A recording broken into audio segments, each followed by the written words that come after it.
Hello, my name is Joe Shapansky, and I'm with Reister & Schnell, and today we're going to talk food plots. So as we look around here, here's an opening that we have, and there's quite a bit of weeds of all sorts. There's also some grasses, and the question comes up quite a bit is how do we turn this into a plot? What equipment do I need? What seed do I need? What fertilizer do I need? And how do I accomplish that to make this successful? The first question that I ask a lot of individuals is, what are your goals? Do you want this to be a plot where Dad can see more deer? Is this supposed to bring in the turkeys? Is this a pollinator plant? Are we going to be looking for more flowers, more options for bees, for butterflies? What are your goals? Are you trying to get that big buck that you've been chasing for years? So today, what we're going to do is we're going to take this plot that looks like a weed mess. We're going to show you John Deere equipment and attachments from Reister & Schnell, and we're going to make a plot. Today I have a tiller, and we're going to talk about the difference between using a rototiller and a 3-point disc. We're going to talk about different seeding options with either manually seeding or using attachments such as Brilliant seeders. And we're going to go through some of the pros and cons, and also whether this is your first plot, whether this is the plot to help a landowner that you hunt with, or whether you've been doing them for years. My goal is that you learn something today. So as we start out, what is one of the biggest mistakes that I see in food plots is, where do I start? We have all sorts of seed. There's fertilizer, and there's a lot of equipment. So people say, what do we need to do? The first thing is find your area and prep it. There are 3 ways. We could either spray this area off first. We could use tillage, and that's what we're going to use today. Or the third one is you could start doing cycles of food plots where the cover will smother out the weeds, so your spring plot is there to smother the weeds for fall. Your fall plot gets your spring plot ready, and you keep rotating. But today, what we're going to do is we're going to prep. And what I see a lot of people doing is they try to do tillage directly into this. And a recommendation that I have for you is manage your vegetation first. As we see this longer, stringy weed, if we directly do tillage, this will bind up, bunch up, and make a mess in our equipment. So either spray it first, or what we're going to do today is mow it down. So we're going to mow this plot flat, and then we're going to provide tillage. People ask, what kind of tillage is right for me? And the question that I'll ask them is, what is your soil type? The 2 options we have today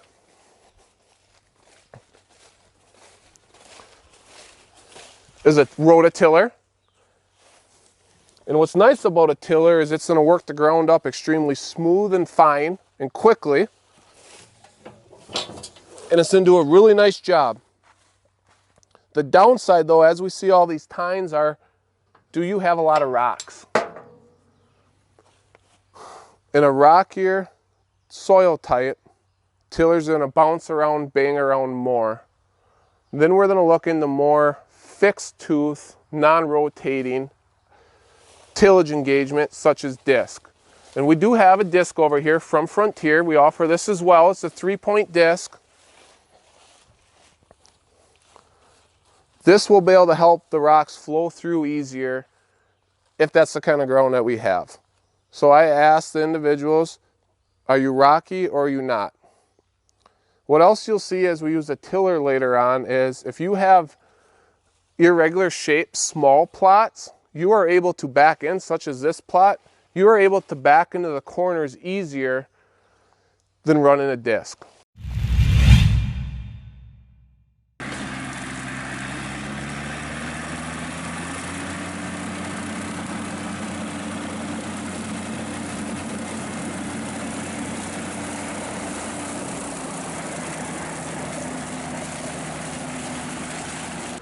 So we just finished mowing the plot, and what we used was the John Deere MX6 rotary mower. It's a 6-foot wide mower.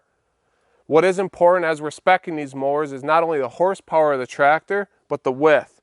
So as we look to the tire track, the mower covers in one pass. Another feature we have with this MX6 is look at how deep the deck is. So earlier on when we were talking about this tall, matty, bindy weeds, this was one pass and it's all broke down to almost nothing. As we pan across, it is mulched up in one pass, and we get that from this deep capacity on the deck. If we look at a lot of other mowers on the market, a lot of these mowers sit very low to about here, and they go flat all the way across. And that's not giving it an option for it to fluff up and disperse the product. What else we have? We have the iMatch hitch on here.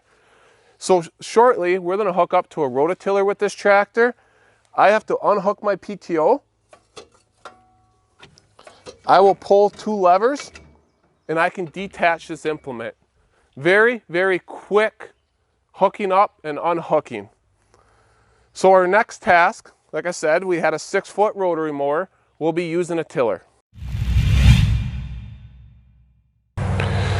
This Frontier tiller is going to be an example of what we're going to use in the food plot in a minute in order to work up the ground. Now, if we're on a smaller tractor, this does have the option where we can offset it one direction to cover the one wheel track, and then on the next pass when we come back through, we can cover the other.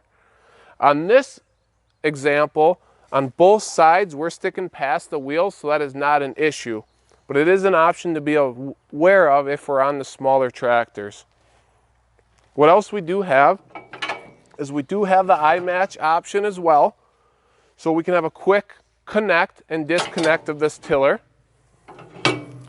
We do have easy access to clean out if we need to get inside the tines and clean out.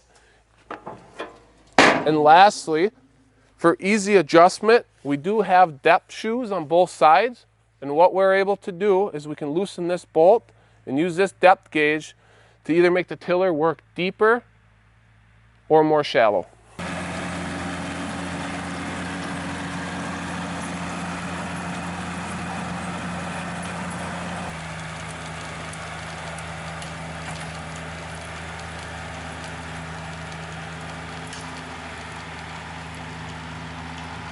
I have a demonstration here of this pass right here was the second pass with the tiller, and this was the first pass. So as we look across, see how there's a lot more material, grass, and sod still left in here? What I recommend is get across the entire plot, and we can see that, right? There's still sod, and there's material in here. And then once you get through everything, work it one more time. Now what else I do want to note, there's no bunches in here. Even though there is some grass clippings and some sod, everything is worked up uniform and nothing is all gnarled up and roped up. And a big component of that is from using that mower first. We were able to mow everything, we were able to disperse it, and then we tilled. In an ideal world today, we're doing a start from finish all in one day. If you were able to mow, let this grass dry for a day or two, and then till it, your results would be even better. But still, on a second pass, look at how clean this is. This is ready to plant. Another component, when we look in the tiller, look at how clean my tiller is.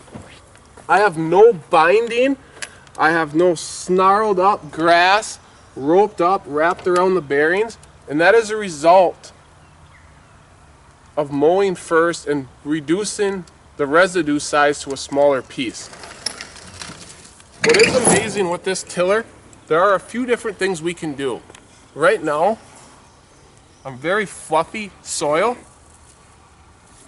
that is a result of when I was tilling, I was going extremely slow with the tractor. My ground speeds were 1.2, 1.4 miles an hour. I was going very slow. My engine RPMs were very high. What that does is these tines turn very, very fast and they fluff the ground up like this. What I like to see is a final pass before we plant. I'm going to actually go a faster ground speed with the tractor. I'm going to turn the RPMs down. That's going to make the tines turn slower, and we're actually going to see a packing action, and the soil will be more set up for planting and not so loose and fluffy. What we're going to do is I'm going to go across this plot. I'm going to till it the second time. We're going to prep, and then we're going to show you how to seed. A common situation I see with a lot of tillers is too fast of ground speed. So when you're going through sod or you're going through residue the first time, slow ground speed is key. And for an example here, I went through at a speed I see a lot of customers and a lot of individuals going at, and look at how clumpy everything is. If we look down at the ground, it did not do a very good job tilling. For an example, I went half the ground speed in the same number of passes, and look at how well everything is worked up behind us. So as we're going through, remember slow and steady on the first pass, and that will help break up and mulch up that sod and that dirt. We're going to get ready to seed our plot. We're going to use this push broadcast spreader. I have my seed in the pail. As we noted earlier, we have fertilizer mixed directly in, so that way with our seed, our tiny seeds are mixed in, and we're going to get an even broadcast across the entire plot.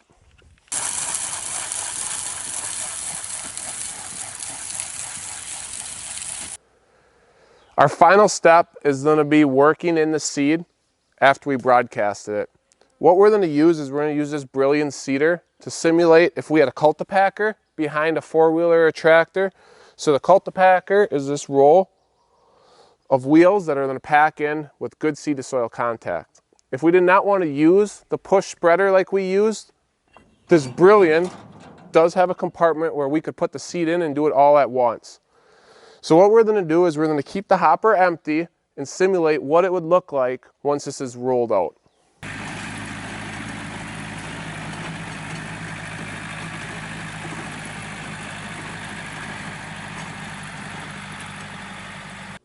Our plot is now complete. We have great seed to soil contact. It's rolled down, and now it's time for it to grow. Check back with us and we will give you updates of how it's growing throughout the season. As a recap, I do want to show, as we talked about earlier on, look how much seed we have left. Look at how well our weeds are mulched up. So some of our biggest issues that we see in plots were addressed today with our equipment.